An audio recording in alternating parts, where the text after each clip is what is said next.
अरे सुमिता बहन सुनो तो सही। हाँ बोलो अनुपमा जी। चलो चलते हैं। कहाँ? अरे और कहाँ, नवरात्रि शुरू होने वाली है, साथ चलकर ही व्रत का सामान ले आते। सुमिता अपनी पड़ोसन की बात सुनकर दुखी सी हो गई। उसके पड़ोस में वो औरत अभी कुछ दिनों पहले ही रहने आई थी, जिसकी वजह से उसे सुमिता के घर के बारे में कुछ भी पता नहीं था। जैसे ही उसने सुमिता को अपने साथ चलने को बोला तो पीछे से एक मोहल्ले में ही रहने वाली औरत बोली, अरे बहना तुम भी किससे जाने को बोल रही हो? इस बेचारी के घर तो बस 2 वक्त रोटी बन जाए उसी में भगवान का एहसान है। इसके पास पैसे नहीं होंगे जो ये नवरात्रि का बढ़ती सामान खरीदे। क्यों सुमिता बहन? मैं भी परेशान हूँ, आप लोग जाइए। सुमिता की पड़ोसन कड़वी बातें सुमिता के मुंह पर मारकर चली गई। दरअसल सुमिता बेहद ही गरीब थी।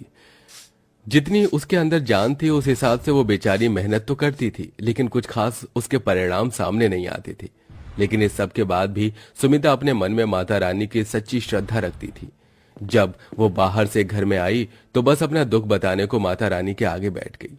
उसने उनके सामने मिश्री का प्रसाद रखा और रोते हुए बोली, हे माता रानी, मैंने कभी अपनी जिंदगी या हालातों से शिकायत नहीं की, लेकिन ये लोग गरीबी का भी ताना बनाकर मुंह पर ही मार देते हैं। माना कि मैं गरीब हूँ, हाँ माना कि ये लोगों की तरह नवरात्रि की तैयारी नहीं कर सकती, लेकिन इस सब से कहीं ज्यादा मैं आपकी भक्त हूँ। मुझे भी नवरात्रि के व्रत रखने हैं, बस माँ मुझे हिम्मत देना।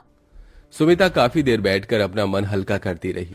उस वक्त उसकी सास और बेटा दोनों भीख मांगने के लिए मंदिर गए हुए थे। कुछ ही देर बाद 2-4 रुपए लेकर वो दोनों लौट आए और गरीब सुमिता ने उन्हें रूखी रोटी खाने को दी।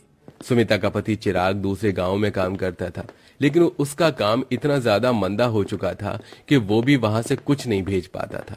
सुमिता के ऊपर दुखों का मानो पहाड़ टूटा हुआ था। दोपहर में तो सभी ने किसी तरह रूखी रोटी को निगल लिया, लेकिन शाम को सुमिता के पास अपने बेटे और सास को खिलाने को कुछ नहीं था। वो बेचारी बस रसोई में बेसुध सी बैठी हुई अपनी खाली डलिया देख रही थी। अब मैं राज और माँ जी को क्या दूं? अब तो लगता है कि यही करना पड़ेगा।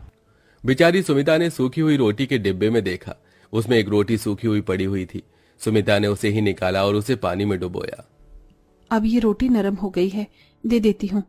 राज बेटा, ये ले तू और दादी माँ खा लो। माँ आप नहीं खाओगी? नहीं लल्ला, मुझे भूख नहीं है। ठीक है, तो मैं और दादी आपके लिए इस रोटी को बचा देंगे। जब आपको भूख लगी तब आप भी खा लेना। अपने छोटे से बेटे की इतनी फिक्र देखकर सुमिता की आंखें नम होने लगी। भगवान ने उन्हें कड़ी मुश्किलों में डाला हुआ था।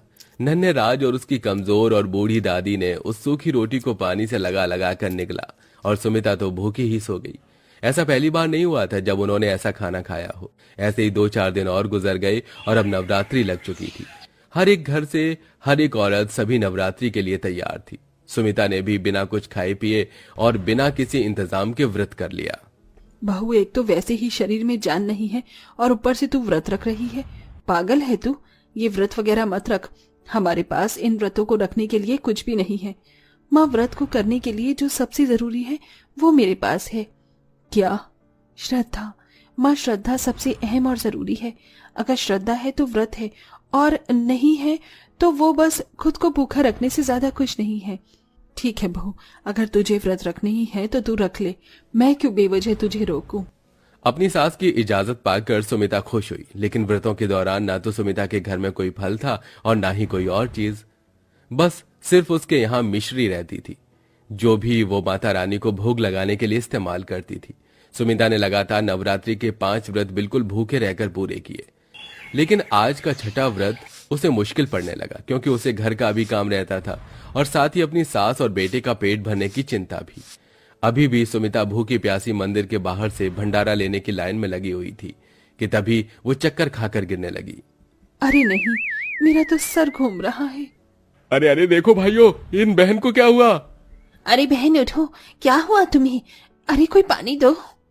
वहां खड़े हुए लोगों ने उस गरीब की मदद की। पानी का छींटा पड़ने से सुमिता जागी और होश में आई। अरे बहन ठीक तो हो? क्या हुआ तुम्हें? कुछ नहीं, बस चक्कर आ गया। सुमिता को सभी ने एक साइड बैठा दिया और उसे भंडारे की प्लेट जल्दी से देकर वापस घर भेजा। गर्मी काफी ज्यादा थी, लेकिन इस गर्मी और अपने पेट को एक तरफ करते हुए मजबूर मां को घर से निकलना पड़ा। इसी तरह से परेशानियों में सुमिता की नवरात्रि गुजर गई और आज कन्या पूजन का दिन था। सुमिता का मन तो बहुत ज्यादा था कि वो भी कन्याओं को कुछ खिलाए, लेकिन उसके घर में तो अपने ही खाने के लाले थे। सुमिता माता रानी की तस्वीर के आगे बैठी हुई रो रही थी। माता रानी, जितना मैं कर सकती थी मैंने किया।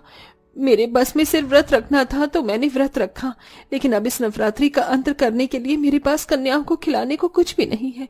मैं चाहकर भी कन्या पूजन नहीं कर सकती हूँ। माँ, तो मुझे माफ कर देना और मेरे नवरात्रि के व्रतों को मान लेना। सुमिता ने सच्ची श्रद्धा से अपना काम कर दिया था। कहते हैं ना, अगर इंसान अपनी तरफ से वो सब करे जितना कि वो कर सकता है तो फिर नामुमकिन हालात में करिश्मे होते हैं। सुमिता के साथ भी करिश्मा हुआ। जब वो रो रही थी तभी माता रानी की तस्वीर बहुत ही ज्यादा सुंदर सुनहरी रोशनी में चमकी और स्वयं माँ दुर्गा ने सुमिता को दर्शन दिए। सुमिता, परेशान मत हो। मैं तुमसे नाराज नहीं हूँ, बल्कि बहुत खुश हूँ जो तुमने ऐसी जिंदगी जीकर भी कभी मेरा दामन नहीं छोड़ा। नामुमकिन हालातों में मेरे ऊपर विश्वास किया, खुद सूखी रोटी खाई, मुझे मिश्री का भोग लगाया, खुद 9 दिन भूखी रही, लेकिन मेरे लिए कन्या पूजन की चिंता की। अब मुझे तुमसे कुछ और नहीं चाहिए। मैं अब तुम्हें कुछ देने आई हूँ, ये लो। माता रानी ने सुमिता की रसोई की तरफ उंगली उठाई और वहां ढेरों राशन आ गया। ये सामान कन्या पूजन के लिए है, इससे बनाओ जो भी तुम्हें अच्छा लगे और खुद भी खाओ, कन्याओं को भी खिलाओ। ऐसे बोलकर माँ दुर्गा गायब हो गई। बहुत देर तक तो सुमिता, महादेवी और राज बस यूं ही बैठे रहे, लेकिन फिर सुमिता होश में आई। माँ, हमारे घर माँ दुर्गा आई थी, आपने देखा ना? हाँ बहू, मैंने देखा, स्वयं दुर्गा माँ थी। बहुत जल्दी से प्रसाद बना, आज हम भी अच्छा खाना खाएंगे। मैं बताती हूँ, आज तो हलवा पूरी, खीर, मटर पनीर और भी बहुत कुछ बनाना। जरूर माँ। सुमिता ने सब कुछ बहुत ही दिल से बनाया। गरीब घर की रसोई में राशन आ जाना किसी खजाने से कम नहीं था। सुमिता के राशन को देखकर सारी थकान उतर गई और उसने अपने हाथों से कन्या पूजन के लिए प्रसाद बनाना शुरू किया। महादेवी घर घर जाकर कन्याओं को खाने के लिए बोल आई और सुमिता के छोटे से आंगन में भी रौनक हो गई। कितना स्वादिष्ट प्रसाद है। सुमिता काकी, एक कटोरी हलवा और मिलेगा? हाँ, जितना मर्जी उतना खाओ, मैंने बहुत बनाया है। मुझे और सब्जी दो सुमिता काकी, ये बहुत अच्छी है। लाओ, मैं देती हूँ। सुमिता ने भरपेट कन्याओं को प्रसाद खिलाया और उनके घर से जाने के बाद सुमिता, राज और महादेवी खाना खाने के लिए बैठे। तभी महादेवी का बेटा चिराग भी घर आ गया। अरे, आप सभी क्या खा रहे हैं अकेले अकेले? अरे चिराग जी, अचानक आइए, आप भी हमारे साथ खाना खा लीजिए। अभी खाऊंगा, पहले तो मेरी बात सुनो। जानती हो आज क्या हुआ? जब मैं काम की तलाश कर रहा था तब एक बड़ी कंपनी का मालिक मुझसे टकरा गया। इत्तेफाक से उस वक्त मैंने उनकी मदद कर दी और अब उन्होंने मुझे अपनी कंपनी में काम करने के लिए बुलाया है। क्या सच? शुक्रिया माता रानी। चिराग जी, माता रानी का शुक्र अदा कीजिए, उनकी ही लीला हमारे ऊपर बरसी है। सुमिता ने सारी बात चिराग को बताई, जो भी आज के दिन हुआ था। सब कुछ सुनकर चिराग भी हैरान हो गया और बोला, तभी तो मैं कहूं कि जिस घर में मेरे खाने के लाले रहते थे वहां आज इतना राशन कैसे है? ये सब माँ दुर्गा की ही कृपा है। सही कहा, माता रानी हमसे प्रसन्न है चिराग जी।